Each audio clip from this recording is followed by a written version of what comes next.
آگے شاید فرمایا الا المستضعفین من الرجال والنساء والولدان،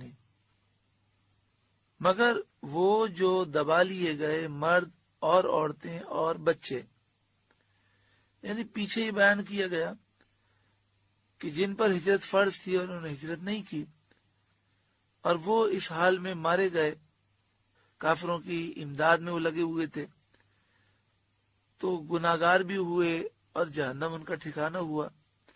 تو اب یہ بیان کیا جا رہا ہے کہ ہاں ایسے کمزور مرد، عورتیں اور بچے کہ جن میں ہجرت کی طاقت نہ ہو یا انہیں کافروں نے جیل میں ڈال دیا ہو، وہ وہاں سے بھاگ نہ سکتے ہوں، لا یستطیعون حیلہ، جنہیں نہ کوئی تدبیر بن پڑے کفر کی زمین سے نکلنے کا اور ہجرت کرنے کا کوئی طریقہ ان کے پاس نہ ہو، ولا یہتدون سبیلا، اور نہ ہی وہ راستہ جانتے ہوں کہ ہم کیسے یہاں سے بھاگ کر جائیں، فَأُولَئِكَ عَسَى اللَّهُ أَن يَعْفُوَ عَنْهُمْ، تو قریب ہے کہ اللہ ایسوں کو معاف فرمائے گا، کہ وہ کریم ہے، اور کریم جو امید دلاتا ہے پوری کرتا ہے، تو معنی یہ ہے کہ یقیناً اللہ تعالیٰ معاف فرمائے گا۔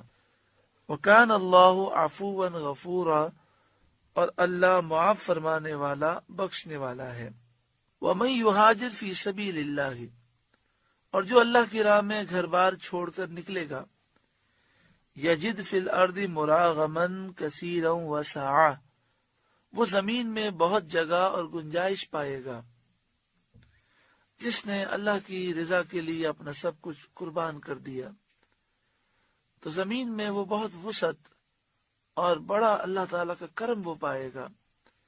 لہذا انسان کو، مسلمان کو گھبرانا نہیں چاہیے، حق کی خاطر وہ اپنا گھر بار بھی چھوڑ دے، اپنے رشتہ دار بھی چھوڑ دے، اپنا ملک چھوڑ دے، تو اس میں کوئی حرج نہیں ہے، اللہ تعالیٰ اس کی مدد فرمائے گا۔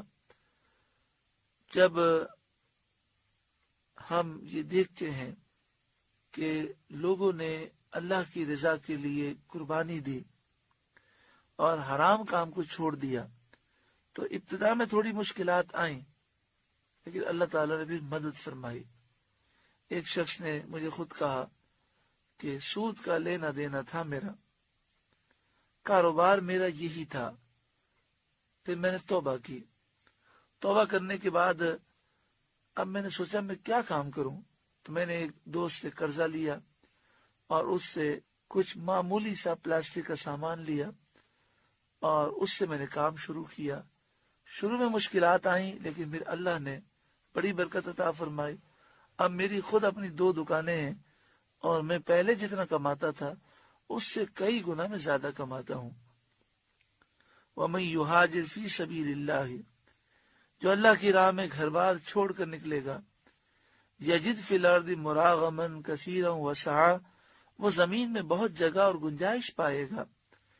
وَمَن يَخْرُجْ مِن بَيْتِهِ مُهَاجِرًا إِلَى اللَّهِ وَرَسُولِهِ، اور جو اپنے گھر سے نکلا اللہ اور اس کے رسول کی طرف ہجرت کرتے ہوئے، یعنی اللہ اور اس کے رسول کی طرف ہجرت کرنے کی نیت سے اپنے گھر سے نکلا، ثم یدرک الموت، پھر اسے موت نے آ لیا اور وہاں پہنچنے سے پہلے اسے موت آ گئی، فقد وقع اجرہ علی اللہ، تو اس کا ثواب اللہ کے ذمے پر ہو گیا۔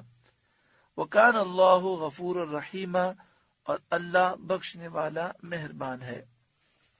شان نزول اس کا یہ ہے کہ جب یہ آیت کریمہ نازل ہوئی کہ جن پر ہجرت فرض تھی اور انہوں نے ہجرت نہ کی اور وہ ہلاک ہوئے، تو ان کے لیے فرمایا گیا کہ ان کا ٹھکانہ جہنم ہے، اور جو مرد، عورتیں اور بچے کمزور ہیں، ہجرت نہیں کر سکتے، انہیں یہ فرمایا گیا کہ اللہ تعالیٰ انہیں معاف کر دے گا۔ تو حضرت جندہ بن سمرہ رضی اللہ تعالیٰ عنہ نے جب یہ آیت کریمہ سنی اور یہ حکم سنا تو انہوں نے سوچا کہ میں بہت بوڑھا ہوں، لیکن میں ان لوگوں میں سے نہیں ہوں جنہیں معاف کیا گیا ہے، کیونکہ میرے پاس اتنا مال ہے کہ جس کے ذریعے میں مدینہ طیبہ ہجرت کر کے پہنچ سکتا ہوں. خود نہیں چل سکتا تو چارپائی پہ لیٹ جاتا ہوں اور ملازمین کو اجرت پر میں رکھ لیتا ہوں اور یہ ملازمین مجھے کندھا دے کر مکہ شریف سے مدینہ شریف لے جائیں گے. تو انہوں نے کہا اللہ کی قسم مکہ مکرمہ میں اب ایک رات میں نہ ٹھہروں گا، مجھے لے چلو. لوگوں سے کہا. چنانچہ ان کو چارپائی پر لے کر چلے. مقام تنعیم میں آ کر ان کا انتقال ہو گیا. مقام تنعیم جہاں آج کل مسجد عائشہ ہے. مکہ شریف میں جو لوگ جاتے ہیں اور جو لوگ پہلے گئے ہیں وہ جانتے ہیں کہ مکہ شریف سے اگر عمرہ ادا کرنا ہو تو عام طور پہ لوگ یہ کرتے ہیں کہ حرم شریف سے مسجد عائشہ جاتے ہیں اور وہاں سے عمرے کی نیت کر کے آتے ہیں اور پھر عمرہ ادا کرتے ہیں. تو جہاں مسجد عائشہ ہے اسے مقام تنعیم کہتے ہیں. تو یہ مکے سے باہر نکلے اور یہاں پہنچے اور ان کا انتقال ہو گیا. اب ان کا آخری وقت جب آیا انتقال سے پہلے تو اس مقام پر انہوں نے جب دیکھا کہ اب میرا انتقال ہونے لگا ہے تو انہوں نے اپنا سیدھا ہاتھ الٹے ہاتھ پر رکھا اور کہا یا رب یہ تیرا اور تیرے رسول کا میں اس پر بیعت کرتا ہوں جس پر تیرے رسول صلی اللہ علیہ وسلم نے بیعت کی.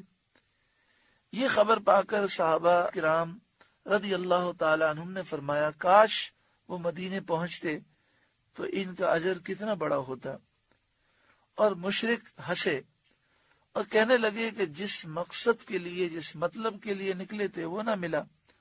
اس پر یہ آیت کریمہ نازل ہوئی کہ جو اپنے گھر سے نکلے اللہ اور اس کے رسول کی طرف ہجرت کرنے کے لیے پھر موت آ جائے فقد وقع اجرہ علی اللہ تو اس کا ثواب اللہ کے ذمے پر ہو گیا. اس کا ثواب اللہ کے ذمے پر ہو گیا اللہ کے وعدے اور اس کے فضل و کرم کی وجہ سے. کیونکہ اللہ تعالیٰ پر کوئی چیز واجب نہیں ہے. کوئی چیز اس پر واجب ہو بطریق استحقاق اس کی شان اس سے عالی ہے. اسے معلوم ہوا کہ جو کوئی نیکی کا ارادہ کرے اور اس کو پورا کرنے سے عاجز ہو جائے پورا نہ کر سکے تو اسے اس نیکی کا ثواب مل جاتا ہے. علم کی طلب میں، جہاد میں، حج میں، زیارت میں، عبادت میں اور زہد و قناعت میں اور رزق حلال کی طلب میں وطن کو چھوڑنا اللہ اور اس کے رسول کی طرف ہجرت ہے. اس راہ میں مر جانے والا اجر پائے گا. وَكَانَ اللَّهُ غَفُورًا رَحِيمًا اور اللہ بخشنے والا مہربان ہے. سورہ نساء کا 14واں رکوع مکمل ہوا. اللہ رب العالمین اس رکوع کے نور سے ہمارے قلوب کو روشن و منور فرمائے.